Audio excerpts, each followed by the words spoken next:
Do you put the things that you hold near and dear to your heart to work for the kingdom of God?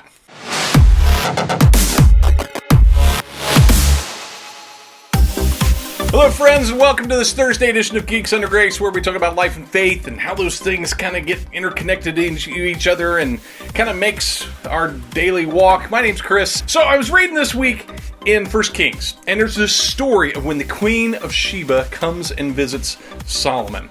So she brings all of these questions, and she sees that Solomon's a pretty wise guy, and in a good way, not like he's a wise guy. No, not that kind of wise guy, like a very wise man. And she brings all these gifts, and the story goes on to talk about the gifts that she brought to him. And one of the things that she brought was almug wood. Now, almug wood is a great wood to build with. It's very precious. It has a high value to it. So she brings all this wood to him, and this wood has value. And I'm going to read the text. Right after she gives him all this stuff, it talks about all this gold and all these spices and all these things that they brought. But the writer, the guy who's accounting this story, says this. He talks about all these things she brought, this gold, all this stuff. But in verse 12 of 1 Kings 10, he says this: the king used the almug wood to make supports for the temple of the Lord and for the royal places, and to make harps and lyres for musicians. Now, this is one of those times when reading the Bible over and over and over again can sometimes lead you to seeing different things based on the perspective you have at the time. You know, you never know what you're going to read at a different time in your life.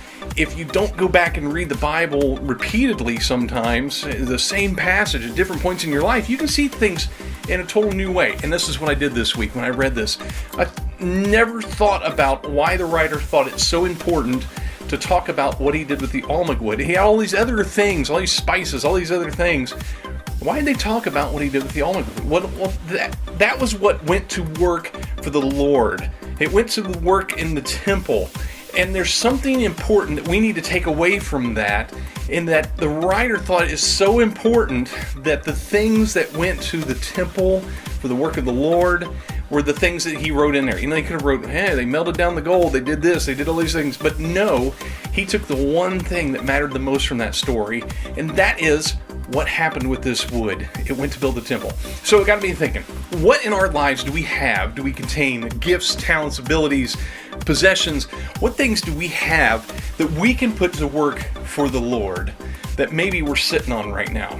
You know, I heard somebody say once that if you have an ability and you don't use it, that's kind of a sinful thing to do, that you should use all your talents and abilities for the glory of the Lord. So your homework for this week, if you don't mind me assigning a little homework, I know we're getting close to Christmas break and all that stuff. Some of us don't get to take Christmas break, if you know what I mean. So we just keep going and going and going and going. But here's your homework. Look around your life. Look around the things you have, the things you possess, the abilities you have. Can you play a musical instrument? Could you use that in some way? I don't know, go play by a Salvation Army bucket or something, you know, some way to put your gifts, talents, abilities, possessions to work for the Lord. And down in the comments below, if you would be so kind, put in there some ideas, or maybe something that you even did as a result of seeing this video that maybe you wouldn't have thought of doing before. Put down in the comments what it is you went and did. And maybe just maybe somebody out there has the ability to write or edit video or some other thing that you would like to put to work for Geeks Under Grace. Hey, down in the comments below, or send a message to this YouTube channel. If that's a talent you have and you'd like to put it to work, there's some people that'd be interested in speaking with you. As always, thanks for watching. Hit like and subscribe, all that stuff. And boy, just God bless you. I hope you'll have a great weekend. Talk to you later.